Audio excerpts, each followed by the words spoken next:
السلام علیکم، میں ہوں عاصم تارڈ ایڈوکیٹ۔ کسی شخص کے خلاف کوئی الزام لگانا، تہمت لگانا، چاہے وہ تحریری ہو یا زبانی ہو، اشاروں کے ذریعے سے ہو، مقصد صرف اس شخص کی شہرت اور نیک نامی کو نقصان پہنچانا ہو، یہ ڈیفامیشن میں آئے گا۔ اگر سادہ معنوں میں بیان کیا جائے، کسی بھی شریف آدمی پر غلط الزام لگانا اور اس کی عزت کو مختلف طریقوں سے اچھالنا ڈیفامیشن میں آتا ہے۔ کسی مرے ہوئے شخص کے بارے میں کوئی الزام لگانا بھی ڈیفامیشن میں آئے گا۔ دفعہ 499 اس کو ڈیل کرتی ہے۔ دفعہ 500 تعزیرات پاکستان میں اس قسم کا کام کرنا جو ڈیفامیشن کی حد تک پہنچتا ہو تو 2 سال سزائے قید اور جرمانہ کی سزا دی جائے گی۔ آج کل اس جرم کی شرح بہت زیادہ ہے۔ کسی کے بارے تنزیہ بات کہنا اس نیت کے ساتھ کہ اگلے بندے کی شہرت کو نقصان پہنچے، کسی کمپنی، جماعت، متفقہ یا جماعت اشخاص پر اجتماعی حیثیت میں الزام لگانا یا کسی کے بارے میں خلاف حقیقت الزام تراشی جس سے اس شخص کی نیک نامی یا معاشرتی مقام کو بلا وجہ نقصان پہنچے، یہ ڈیفامیشن میں آئے گا۔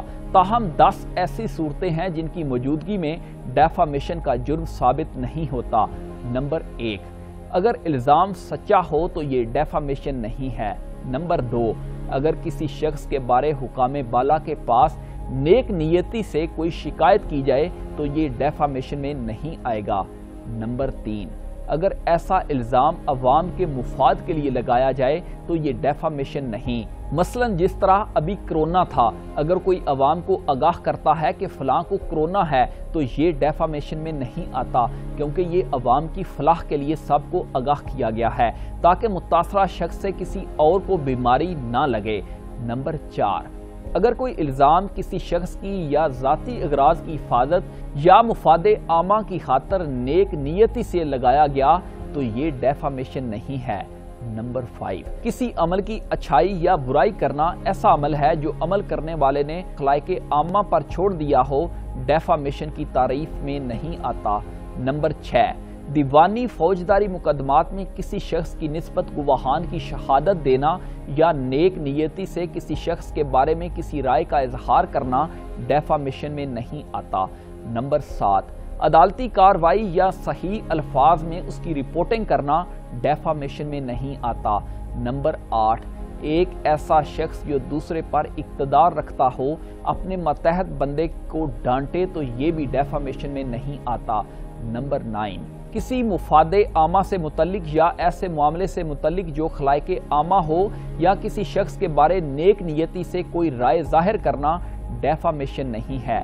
نمبر 10، اگر الزام خصوصاً دوسرے شخص یا مفاد عامہ کے فائدے کی خاطر لگایا گیا ہے تو یہ بھی ڈیفامیشن نہیں ہے، کیونکہ یہ عوام کی فلاح کے لیے سب کو آگاہ کیا گیا ہے۔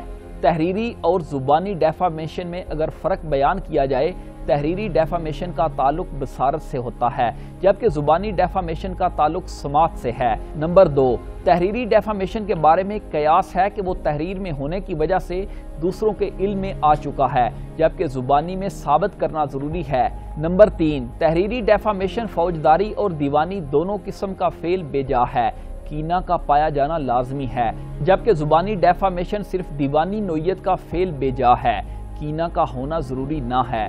نمبر 4، ڈیفامیشن مستقل نوعیت کا ہوتا ہے جبکہ زبانی ڈیفامیشن عارضی نوعیت کا ہوتا ہے۔